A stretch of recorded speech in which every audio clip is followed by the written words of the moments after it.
Did you know that The Wizard of Oz nearly killed its cast? The Tin Man was poisoned by his own makeup. The Wicked Witch was burned so badly her skin peeled off, and Judy Garland was forced into a cycle of drugs that destroyed her life. Behind the magic of this classic film was a dangerous set where actors were treated like disposable props. Explosions went wrong, toxic chemicals filled the air, and safety was never a priority. In this video, we reveal the shocking truth about the suffering and lasting injuries caused by one of Hollywood's most beloved movies, Buddy Ebson.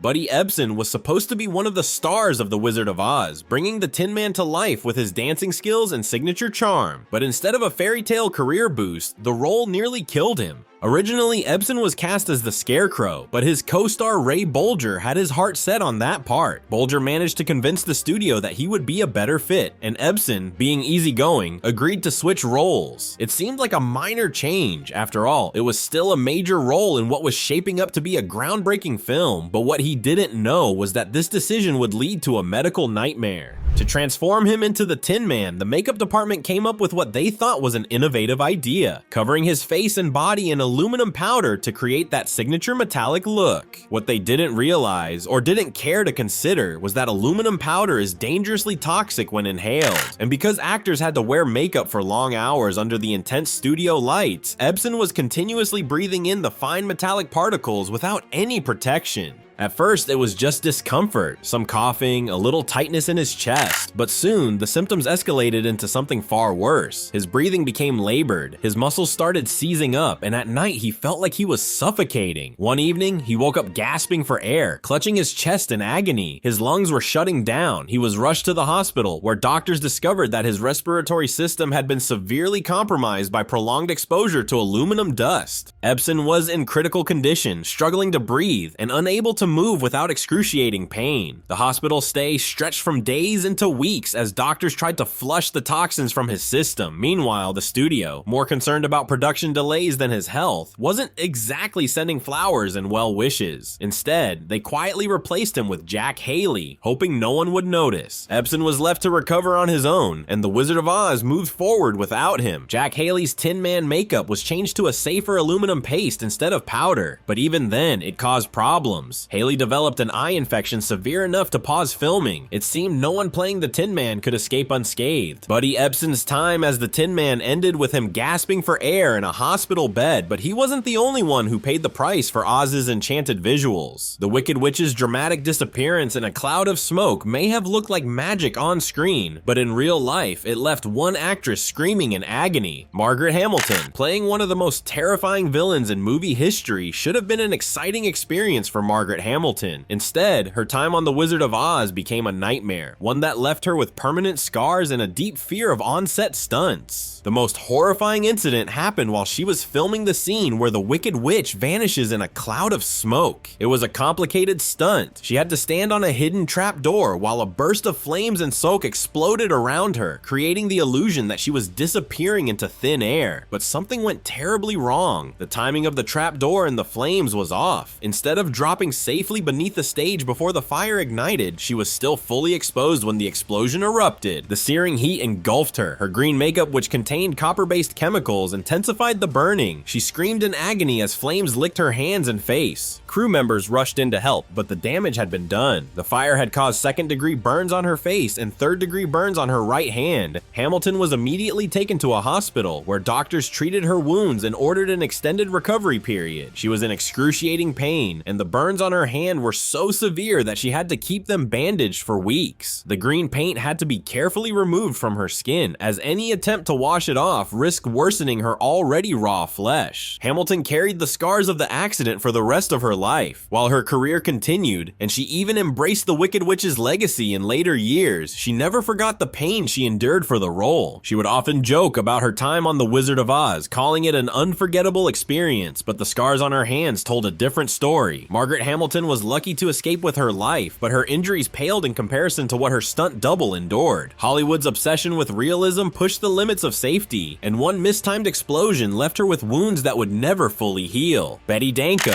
Hollywood stunt work has always been dangerous, but for Betty Danko, stepping in for Margaret Hamilton as the Wicked Witch's stunt double in The Wizard of Oz turned into a near-fatal ordeal. While Hamilton herself had already suffered severe burns from a pyrotechnic mishap, Danko's experience was even worse. One stunt left her hospitalized for nearly 2 weeks, her body permanently scarred, and her career irreversibly changed. One of the most memorable scenes in the film involved the Wicked Witch flying through the sky, ominously writing "Surrender Dorothy" in smoke. This was a technical challenge for the 1930s film crew, who had to design a practical effect to create the illusion of the witch soaring through the air while leaving a trail of smoke. To achieve this, they rigged a broomstick with a steel seat and installed a special pipe underneath it, meant to release smoke at the right moment. It was a dangerous setup, and Danko, strapped to the broom, had no choice but to trust the crew's calculations. The first 2 takes went smoothly. The smoke curled into the air just as planned, but on the 3rd take, something went horribly wrong. Without warning, the pipe beneath Danko's seat exploded. The force of the blast sent her flying, and the searing heat from the explosion burned her legs so badly that she was left with a deep, raw wound encircling them. The pain was unbearable. Crew members scrambled to help, but there was little they could do on set. She was rushed to the hospital, where she would spend the next 11 days recovering. Even after her body had healed as much as it could, her career was never the same. She continued doing stunt work, but her injuries made it more difficult. Then, as if fate hadn't dealt her enough hardship, she suffered another devastating accident, this time not on a film set. While standing at a bus stop, she was struck by a car, an incident that further damaged her already fragile body. The Tin Man's costume had already claimed one victim, but surely, with a new actor and safer makeup, history wouldn't repeat itself, right? Think again. The next Tin Man may have dodged the worst, but his time in the silver suit still left him suffering.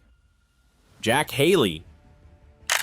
The role of the Tin Man in The Wizard of Oz was cursed from the start. Buddy Ebson, the original actor cast for the role, ended up in the hospital after inhaling toxic aluminum powder used in the makeup. He was replaced by Jack Haley, who had no idea he was stepping into one of the most uncomfortable and hazardous roles in Hollywood history. The studio made one change, switching from aluminum powder to aluminum paste, but that didn't mean Haley was safe. From the moment the new makeup was applied, it was clear something wasn't right. The thick metallic paste, painted over a layer of grease paint, felt heavy on his skin, and no matter how careful the makeup artists were, it still caused problems. Soon after filming began, Haley's right eye became severely irritated. What started as mild discomfort escalated into a full-blown infection. His eye became swollen and inflamed, forcing him to take a break from shooting. While it didn't put him in the hospital like Ebson, the infection was serious enough that doctors had to intervene to prevent long-term damage. The delay cost the studio valuable time, but instead of considering safety changes, they simply ensured Haley's makeup routine stayed exactly the same. Even after recovering from the infection, Haley still had to endure the grueling process of becoming the Tin Man every single day. The makeup wasn't just uncomfortable, it was a nightmare to remove. By the end of each filming day, the paste had hardened, clinging to his skin like cement. The removal process involved scrubbing his face raw with alcohol and harsh chemicals, and the costume itself wasn't any easier. The rigid metallic suit was restrictive, making movement difficult and long hours unbearable. Any sense of joy in playing the iconic character quickly faded as Haley realized just how much physical suffering was required to bring the Tin Man to life. Makeup wasn't the only hazard lurking on set. The magical world of Oz featured flying monkeys, but getting them off the ground was anything but safe. When wires snapped mid-air, actors plummeted from the sky, proving that in this production, even the smallest roles came with massive risks. The flying monkeys in The Wizard of Oz. The winged monkeys were meant to be terrifying creatures under the Wicked Witch's control, but the real terror happened off-screen. The actors playing these creatures, a troupe known as the Singer Midgets, endured one of the most physically dangerous jobs on set. What was supposed to be a simple flying effect turned into an absolute disaster when faulty rigging sent multiple performers crashing to the ground. To bring the winged monkeys to life, MGM used a system of piano wires to suspend the actors in the air. In theory, this would allow them to fly through the set in eerie, gravity-defying movements. In reality, it was a nightmare waiting to happen. The wires were thin, the rigging unreliable, and the studio's safety standards barely existed. While filming the scenes where the monkeys soar through the Wicked Witch's castle, disaster struck. One by one, the wires began to snap under the pressure, sending actors plummeting to the hard studio floor. Some suffered broken bones, others endured painful bruises, and every single one of them left with a deep distrust of Hollywood special effects. These were not minor accidents. The falls happened from significant heights, with some actors tumbling over a dozen feet before hitting the ground. The exact extent of the injuries isn't well documented. After all, this was the 1930s, and Hollywood wasn't known for keeping detailed records of mistreated performers. But what is clear is that the set became a dangerous place, with injuries severe enough to halt production multiple times. And instead of re-evaluating their safety measures, MGM simply reinforced the wires and carried on filming. No apologies. No compensation, just another day in early Hollywood. While the special effects left their mark on many, the real tragedy of The Wizard of Oz wasn't in fire, wires, or toxic paint. It was in the treatment of its young star. Behind her radiant smile and iconic ruby slippers, Judy Garland endured a hidden torment that shaped her entire life. Judy Garland.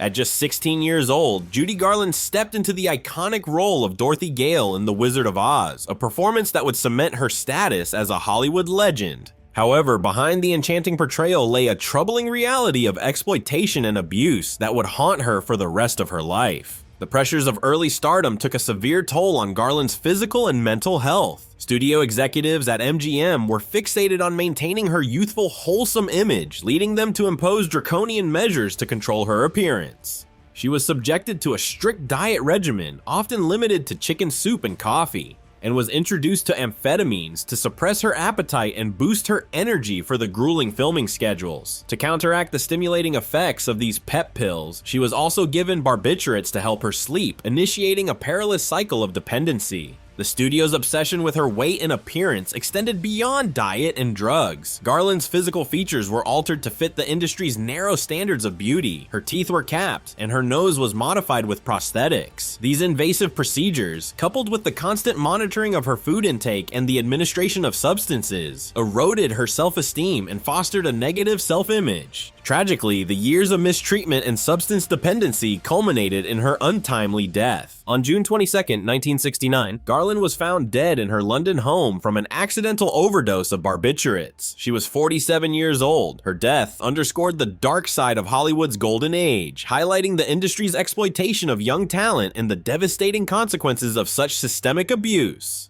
The Wizard of Oz may be a timeless classic, but the suffering behind the scenes is impossible to ignore.